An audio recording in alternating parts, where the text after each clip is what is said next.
No, están observando esto en la oposición. ¿Qué evaluación hacen de Massa, ¿no? Que se presenta como una suerte de salvador? ¿Es un nuevo gobierno dentro del peronismo? ¿Es el mismo gobierno? ¿Qué esperan ustedes? Y a la vez, si Massa no les complica la interna dentro de Juntos.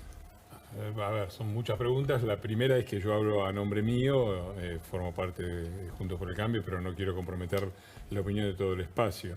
A mí me parece lo más impresionante de todo esto, Laura, es el nivel de estallido del relato. Y eso es una noticia positiva. Es decir, el relato era un relato muy viejo que decía muchas cosas. La emisión no causa inflación. Endeudarse en pesos no es ningún problema porque después lo licuás. Otro de las leyendas era que las reservas del Banco Central y la preocupación por las reservas del Banco Central era una cosa de gente perversa, de neoliberales, de gente que no le importaba la justicia social.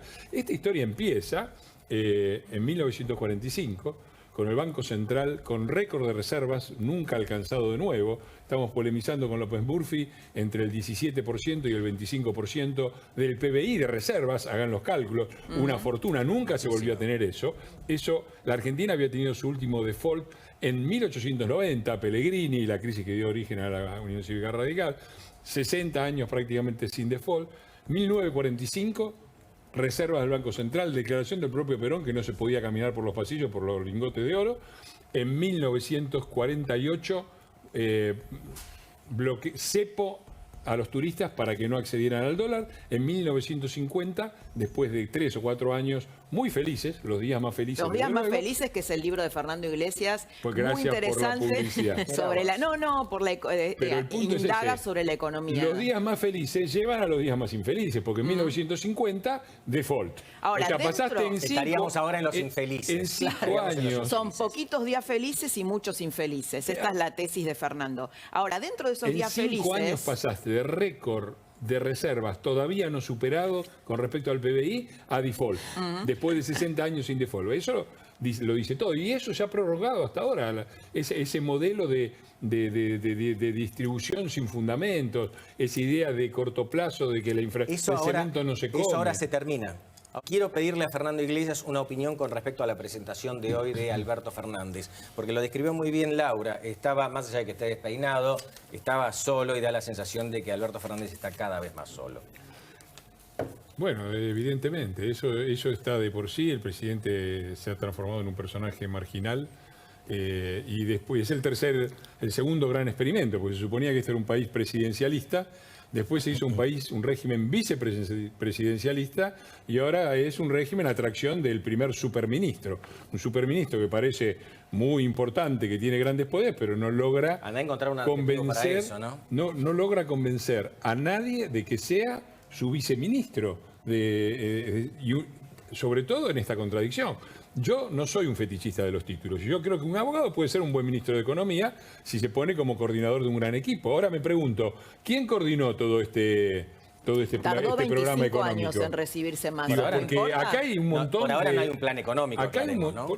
Pero a ver, el equipo económico de Massa, se divide entre los que no conocemos y entre los que desearíamos no haber conocido, como de Mendiguren o Tombolini. Y también entre quienes conocemos pero no quieren figurar.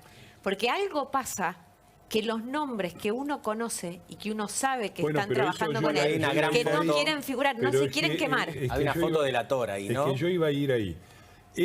Massa arranca sabiendo desde hace meses que quiere esto, ¿no? Y de que podría llegar a lograrlo. ¿Cómo es que llega y no tiene armado su equipo, no tiene un plan, no tiene nada? Le dicen que no todos los ministeriables o viceministeriables, Redrado, Peirano, Labaña Chico, Nielsen, todos no. Sale a nombrar Marina del Poyeto, Rubinstein se perdió en el viaje a Estados Unidos, otra vez no. Seguimos con un abogado y además le tiene que pedir a un viceministro de Economía, que es la principal autoridad de Economía, que se haga cargo de un plan que lo diseñó. Porque ahora, el plan Fernando, ya está, te quiero preguntar algo. Es todo un mamarracho, es un nivel de improvisación que escapa a lo de Alberto Fernández. Que es una pregunta... Y es una pregunta picante e importante. Detrás de Massa están Vila y Manzano, ¿no? Dos empresarios, estuvo Manzano en su asunción. El gobierno de los CIOs. ¿Sí? Y bueno, nos decían a nosotros. El plan. Nos decían a nosotros. Conflicto de intereses. Aranguren tuvo que, tenía por su retiro unas acciones de Shell que habían quedado ahí. Hubo un problema de conflicto de intereses tremendo. Ahora lanzan un tarifazo sentado en la platea, Billy Manzano, dueño de Denor. Pero acabó el conflicto yo no de lo intereses. llamaría el gobierno de los hijos, lo llamaría el gobierno de los empresarios expertos en negocios regulados. Bueno, sí, es que Nazi es otro que está ahí y bueno. Y eso, digo, pero ahí hay un conflicto de intereses, ¿no? Pero no te quepa ninguna duda que lo hay, y ese es un conflicto efectivamente manifiesto. Pero además hay no le contesté a Pablo, muy breve, el discurso de Alberto Fernández. Se queja del 54% de inflación que recibió. Yo le digo, devuélvanos el 54%.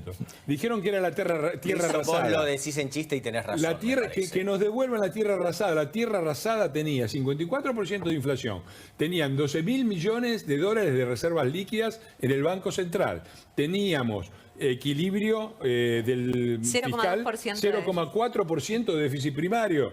Teníamos, estábamos entrando en superávit energético, teníamos licitado el gasoducto, teníamos 54% de inflación, no es un gran éxito, pero las tarifas cubrían el 70%, ahora cobran el 30%, el cambio era competitivo. Y te voy a agregar algo más. Inflación. Si tuvimos que corregir, nos dejaron a nosotros un cambio como el de en el 2015, un cambio como el de la convertibilidad y nos dejaron tarifas como la del Rodrigazo. Claro que había inflación. Te voy a decir algo más. Había también, para ser del todo justos, había también una deuda de 44.000 millones de dólares con el Fondo Monetario Internacional que seguirá estando para el próximo gobierno, porque este gobierno no pagó un solo dólar de eso sobre lo cual tanto se quejaba. Y además se endeudó. Y además los 44.000 millones de dólares que se tomaron alrededor del 3-4%, que es más o menos lo que se llama el FMI. Que lo exalta.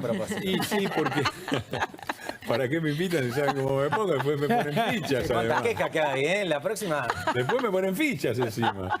Mirá, cuando vos entra el crédito del FMI, desde ahí hasta que termina nuestro gobierno pasan más o menos 2 años. La deuda bruta argentina no subió. Y no subió por el único motivo que puede haber, que vos tomaste deuda para pagar deuda. Sí. Tomaste deuda al 3-4% para pagar deuda que estaba al 6-7%. Lo que quiere decir es que ahora sí subió la deuda. Ahora subió mucho más rápido, a tasas más altas y además se acabó. Y además llorar sobre el FMI. El FMI les dio 4.334 millones de dólares de los DEC por la pandemia. Plin caja, se la patinaron. Es así que no sabemos dónde está. Pero la deuda que más te subió era del Banco Central. Y no la pregunta a nadie. Necesito. La de los pesos, que en total esa no importa. Se pusieron de acuerdo todos. No importa, ese todo peso contra no nosotros, vale. Laura. Hay un tema que nos va a contar Pablo. Por suerte. Justamente porque además nos faltan dólares. Pero es de manual esto. Hay que mirar un poquito la historia para aprender de ella. El distribucionismo de Miranda y Vitista terminó en Gómez Morales ajustista. El de Gelbar terminó en el Rodrigazo. Las deudas de la convertibilidad se terminaron pagando con la crisis del 2001 y el ajustazo de Dualde Remenelenikov. Y ahora la fiesta de Labaña y Kicillof la paga Massa. Pero además esto es un clásico, porque pero eso es una innovación. ¿Cómo es que se le cayó? Por ejemplo, hablan del acuerdo de salarios. Gelbar. Sí, eso terminó en el Rodrigazo. ¿Cómo terminó? Cuando la CGT hizo lo que está haciendo Viro, diciendo, muchachos, la nuestra no, la mía es sagrada. Pero da la sensación de que esta vez perdóname, hoy el ajuste no se abarca en un acuerdo. Este es el primer grito de Ipiranga, ¿no? Es el Perdón, algo breve. En que dicen, Massa, no nos toquen. Lo mismo se lo dijo Grabois, lo mismo le están diciendo los gremios, lo mismo le van a decir todos. Pero acá hay una innovación. En general el no peronismo era el que venía a ajustar. Ahora Massa es peronista y tiene que ajustar. No, el peronismo ha ajustado a lo largo de la historia. El problema no es que el peronismo nunca se ocupó del ajuste. Ya te mencioné, Miranda sigue con Gómez Morales, Gelbar termina con Celestino Rodrigo. Remenelenikov. Cavallo y los desequilibrios de que se generaron en la primera convertibilidad y en la segunda convertibilidad, termina el ajuste lo hace Remenelenikov, no lo hace de la Rúa. Bueno, dicen que la se cae porque no lo hace. Lo que quiere hacer Massa es la fórmula. Es lo de siempre. La magia del peronismo es que a pesar de que hace los ajustes, a pesar de que es responsable de los días más infelices, sigue apareciendo ante la tribuna como el de los días más felices. Dicen que hoy de nuevo lo mismo. Déjame resumirles, creo, tu concepto. La receta del peronismo para ajustar es aumentar menos que la inflación. Si a vos te aumentan tu salario 40, pero la inflación fue 60, te están ajustando. Ese es un poco el manual de Sergio Massa. Así se cayó, así fuimos al Rodrigazo. Es un revoleo de imágenes, ¿no? Sin intención de defender a Macri, pero la verdad que es poco serio. Es la desesperación de Cristina y lo que dice Luis, la conciencia clara de su culpabilidad. Nunca se los escucha decir soy inocente, siempre los escucha acusar. Y yo tengo una esperanza. Déjame ser preciso. Siento que viene un título acá, a ver. No quiero igualar la gravedad de los hechos, porque no es la misma gravedad, desde luego, y eso está muy claro. Pero hubo un juicio que fue fundante de la democracia argentina, y fue el juicio a las juntas.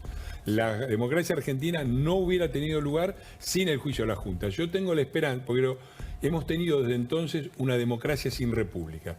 Yo tengo la esperanza de que este juicio sea ejemplar y sea una fundación de la República Argentina, es decir, donde haya independencia judicial, donde los corruptos estén presos y donde podamos construir un país con vistas al futuro, donde las decisiones políticas no dependan de la corrupción. Laura, queremos una foto, entre comillas, incriminante, la asunción como ministro de Justicia del actual presidente de la Corte Suprema, Rosati, con el marido de Néstor Cristina Kirchner. Siguiendo el mecanismo de razonamiento delirante de esta señora, entonces eso sería una prueba de que todos los fallos de la Corte Suprema forman parte del lawfare kirchnerista. Sí. Digo, ¿vamos a entrar en esta locura? Si querés por favor. una foto.